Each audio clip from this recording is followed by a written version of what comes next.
Ese urashaka gukorera i Burayi? Igisubizo nta kindi ni H-World.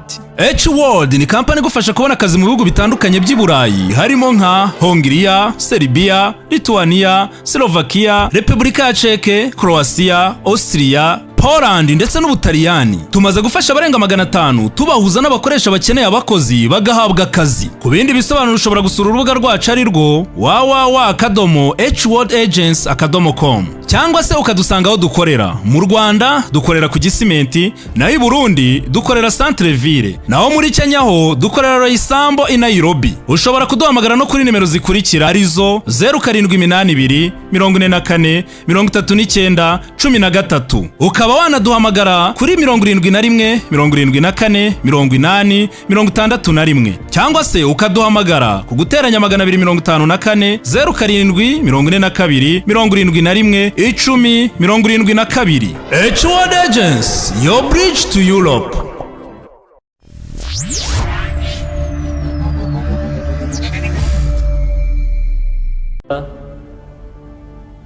Ingamba dufata twaya tugira igihe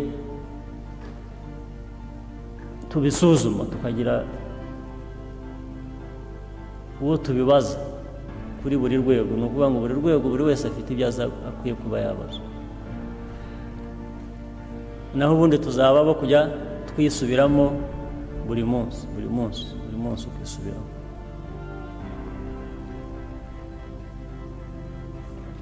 Kutagira ingaruka rero ku muntu wakoze ikintu kibi biri umuntu yabireba ku buryo bwinshi. N'igikorwa umuntu yagukoreye wowe ari umuntu mwasezeranye ngo umwishyure, niba no waje no guhinga mu murima wawe, niba ari no waje kukubakira n'inzu, niba ari no waje kugira gute, njye nibwira ko twari dukwiye kugira umuco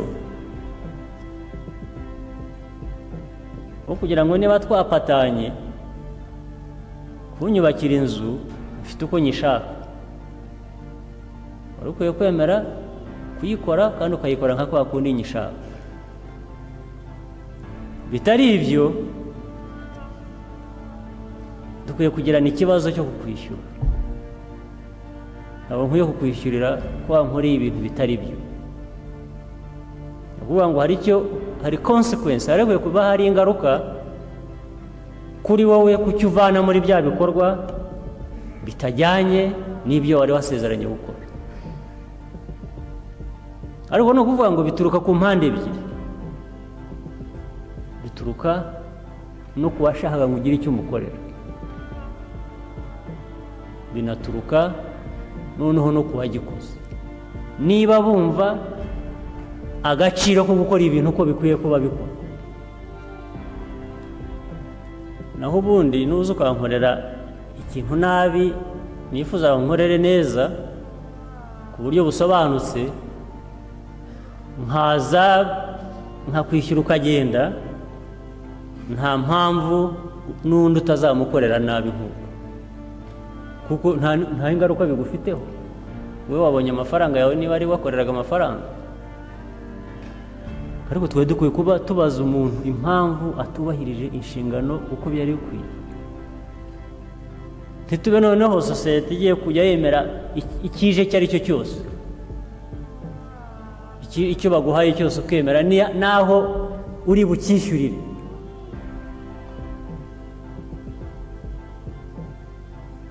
Ikintu cy'agaciro, ikintu cya karite, ikintu cyo kunoza ibintu, ikintu cyo gukora ibintu neza, ntabwo ari gifite ingaruka nyinshi ku mitekerereze no ku cyifuzo abantu baba bifuza kugera. Mu kanya ubwo nari nsohotse hano, nigeze gusohoka hanze, mpura n'umuntu mbona asuherewe ameze nabi, ndamubaza nti niki? Ati ndarwaye. Niki? Ati nziza ibyo twaraye turiye nijoro.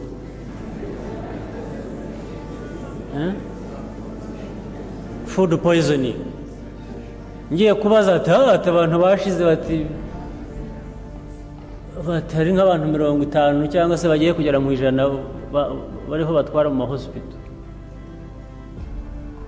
Ubwo n'uwarwaye n'uwafashwe bishobora kuba byarangiriyeho. njye nkwiye gusubira inyuma nkabaza ibintu warayimpaye ni ibiki. Ikindi n'uwamukodesheje ntabwo naguhaye amafaranga utabanje gusobanura impamvu wagaburiye abantu ibyo utagomba kubagaburira.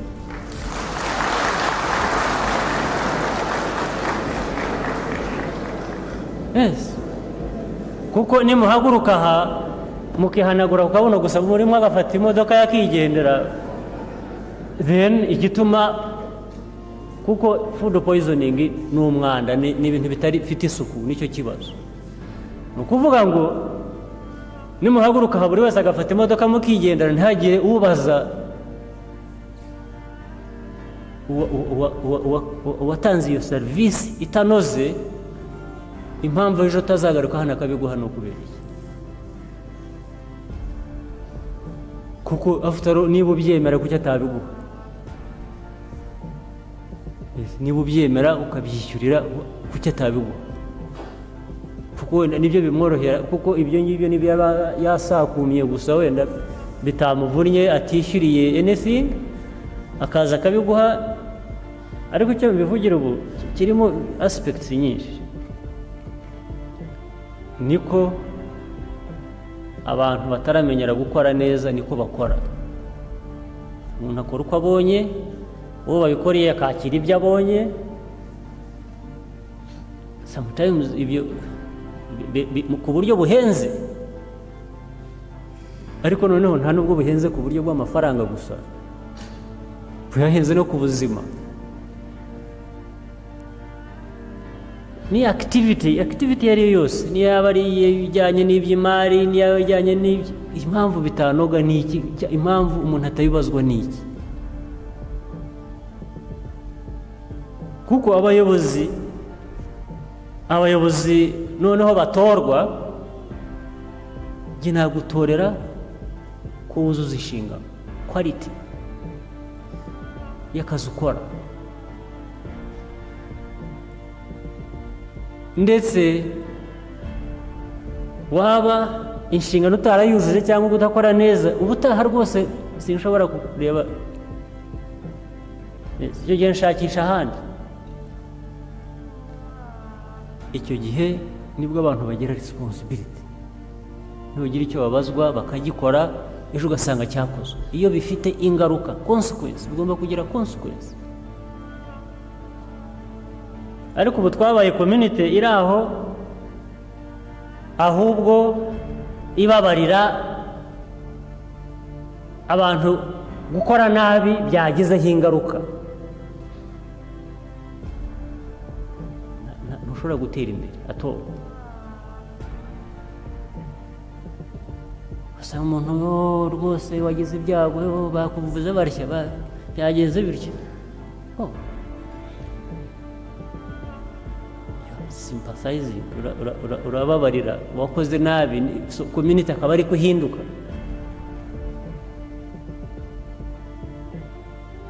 Kujya ku ruhande rw'uwakoze nabi,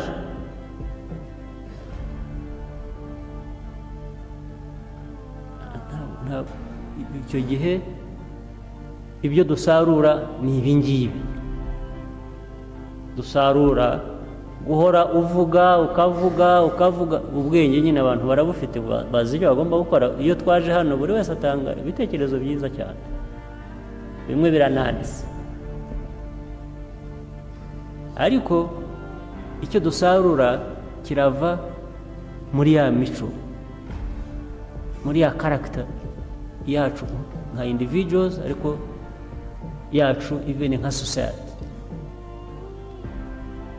Iyo ubaye society itanenga, society igomba kunenga, umuntu agomba kunenga.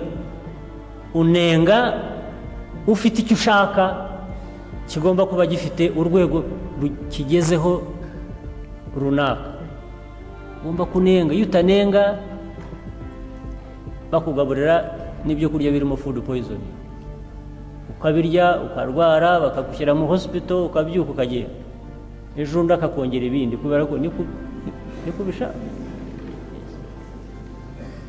Precise, bigeraho no mu bindi bikorwa ibyo ari byo byose. njya nsoma newspapers iyo bagenda bavuga abantu bagenda bihagarika ku nzira, bagenda bacira hasi, abo ngabo ntabwo babikora nijoro, ntibabikora ku manywa y'ihangu izuba riva, abandi bari aho bagenda ndetse bakamureba bakihitira bakagenda. Bakwiye kugira umubaza atari kure, ibi ni ibiki, uri uwa hehe wowe ukora ibintu nk'ibi? Naho iyo ariko bibaye bihinduka umuco, buri wese ahageze acira hasi, acira agera atya, society ikajyaho ugasanga niko twabaye. No, somebody should stay on. Ntabwo uri kubigenda. Icyo rero hari ikintu abantu bajya bakonfuzinga, bajya bazanamo confusion, bisa no gutinya kubwira umuntu icyo mubonyemo kitari cyiza, gutinya kunenga. Hari impamvu nk'ebyiri nkeka zabyo. Gutinya kunenga ni hari ubwo ngira ngo hari ubwo umuntu abigira kubera ko abifitemo inyungu, atanyumva nabi nkabura ikintu runaka nashakaga, ubwo warebye inyungu yawe utinya kunenga, wenda ikindi kitajyanye n'icyo. Icya kabiri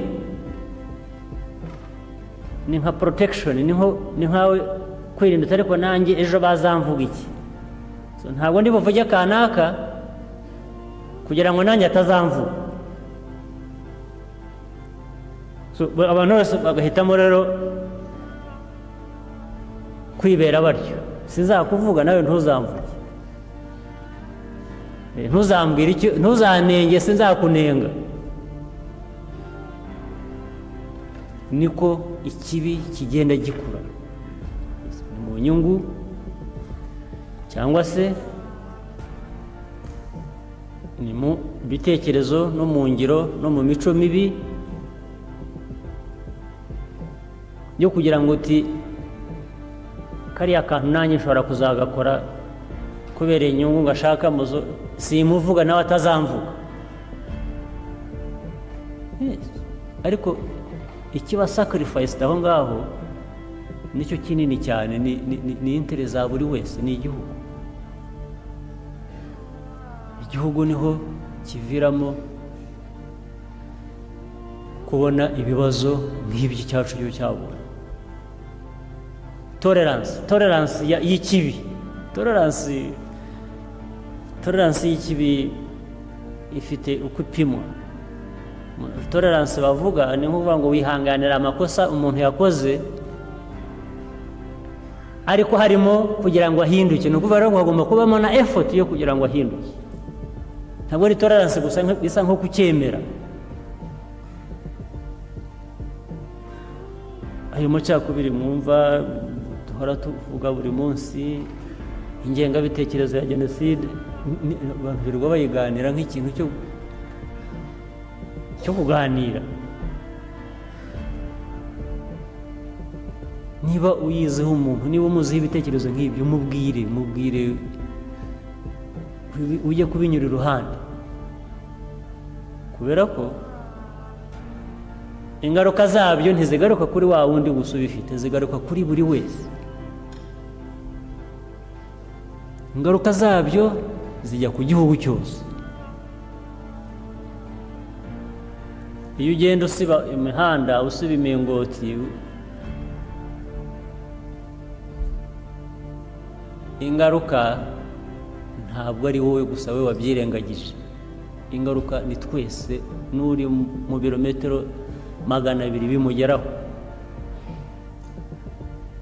Ngira ngo tubyumvise dutyo byafasha, ariko cyane ndashaka ku kintu cy'ingaruka. Agomba kubaho ingaruka.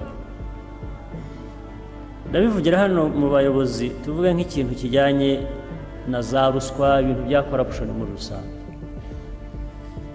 Mu minsi yashize ngira ngo byagiye biba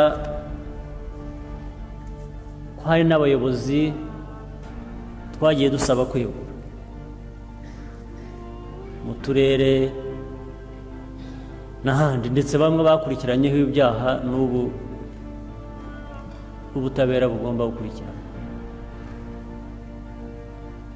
Njye numva atari ikintu gikwiye gukorwa rimwe gusa, ni ikintu kizajya gihora kiriho, kuko ntabwo umuntu mu nyungu ze azajya zivanga n'inyungu za public z'igihugu cyose, ngo afate inyungu za public z'igihugu cyose azigirize. There must be consequence, ugomba kubaho ingaruka. Kandi abayobozi mwebwe nimwe mugomba gutuma izo ngaruka zibaho. Iyo atari mwe bigarutse ahubwo.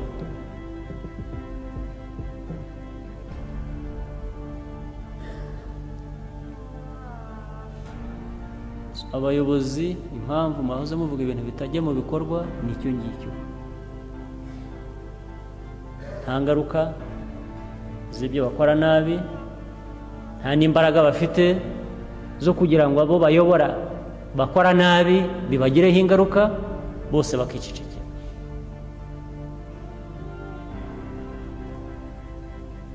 Icyo ndumva kuri jye nta kukinyura uruhande,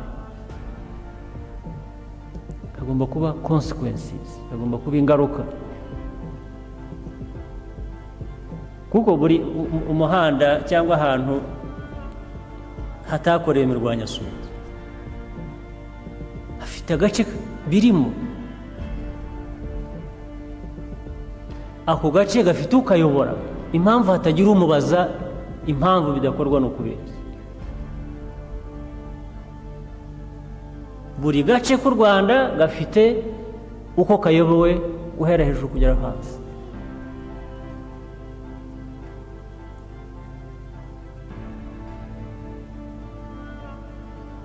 Niba ari n'umuntu wishwe mu murenge runaka, akajyaho akaborera mu rugo, abantu baraho binyurira ku muryango, hakwiye kugira ubazwa ati impamvu ntawabivuze ni ukubera iki?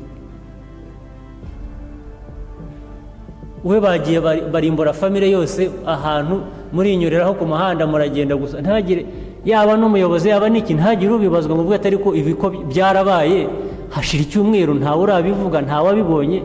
Ugomba kuba ufite responsibility, ugomba kubisobanura. There must be consequence. Nihataba ingaruka bizakomeza.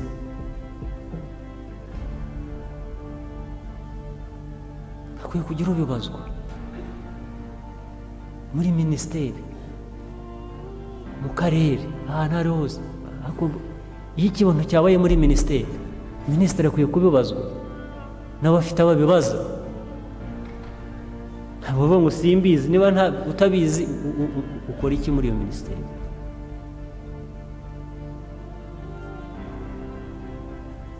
Akwiye kuba impamvu, akwiye kuba ibisobanuro.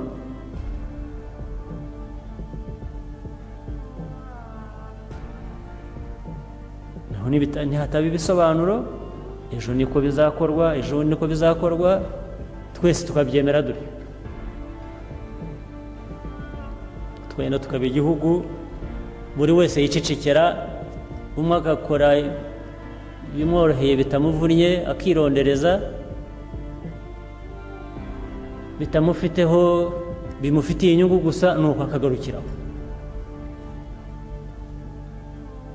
Abantu bironderezamo iki?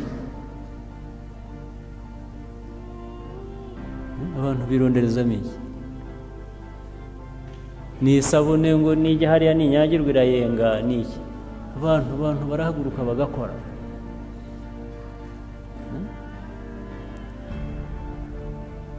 Kandi icyiza cy'ubuyobozi iyo utabushaka ntubujyamo. Hari abo bashyiramo umugozi bakamukurura bakamushyira mu buyobozi. Mu buyobozi nagira ngo hajyemo uwabitoranyije kujyamo. Utabishatse ntawe gushyiramo umugozi ngo gukurura gupa. Ariko niba wagiyemo jyamo ufite impamvu ugiye mu buyobozi, jyamo wuzuze inshingano zijyanye n'ubuyobozi. Mutazuzuza hakwiye kubaho consequences, hakwiye kubaho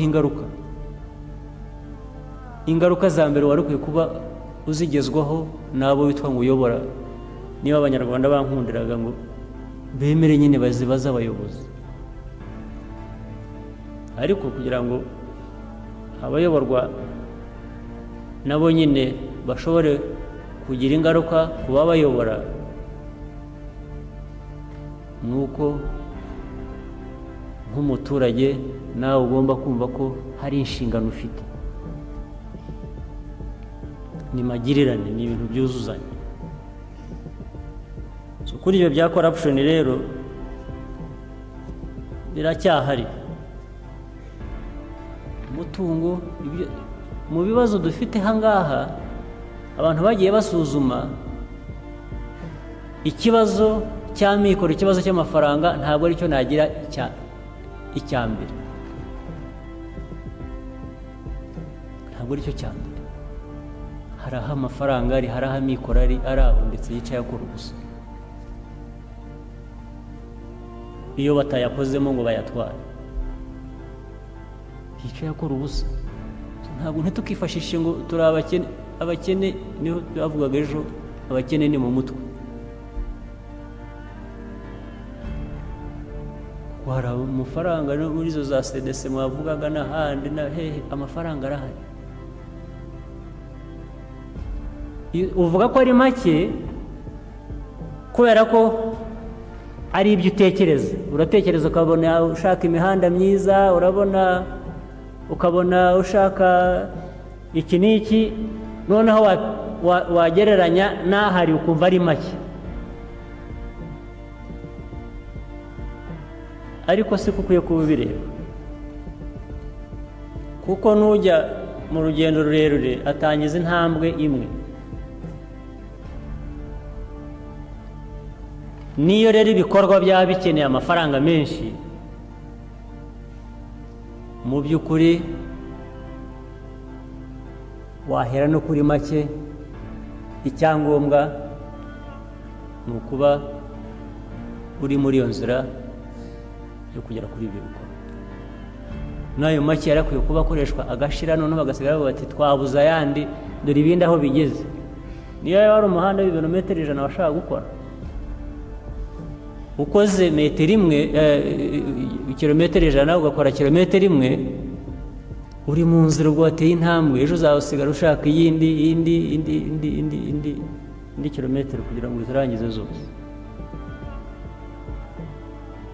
Ngira ngo rero nsabe ko twazabyitaho, kandi noneho nk'uko umuntu umwe yigeze gusaba, nanjye numvaga nshaka gusaba ko mu nama y'ubutaha ntituzaze ngo dusubire mu biganiro nk'ibi ngibi twahoze, ahubwo tuzaze buri wese yateguye kwerekana mu gice cye intambwe yateye kuva uyu munsi kugera iki gihe tuzasubira muri iyo nama ye. Ubwo icyo gihe kuri buri rwego rukwiye kuzerekana ibyagiye bigerwaho, ariko bizashoboka ari uko twagiye tubikurikirana kandi dufite intego. Ubwo tubu ndaha, ejo ndashaka kuba ndaha, ejo ndashaka kuba ndaha, bigapimwa, bikabarwa, bikavugwa, bikumvikana. Ngira ngo reka no kubatesha kujya kwakira food poisoning.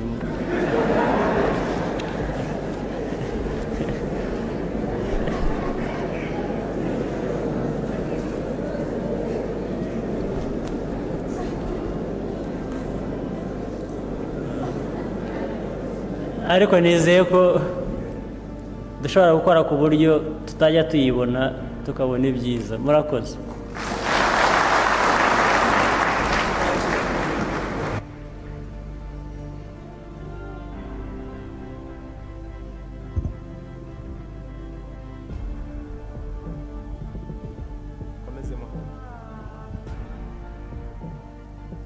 bwana Neti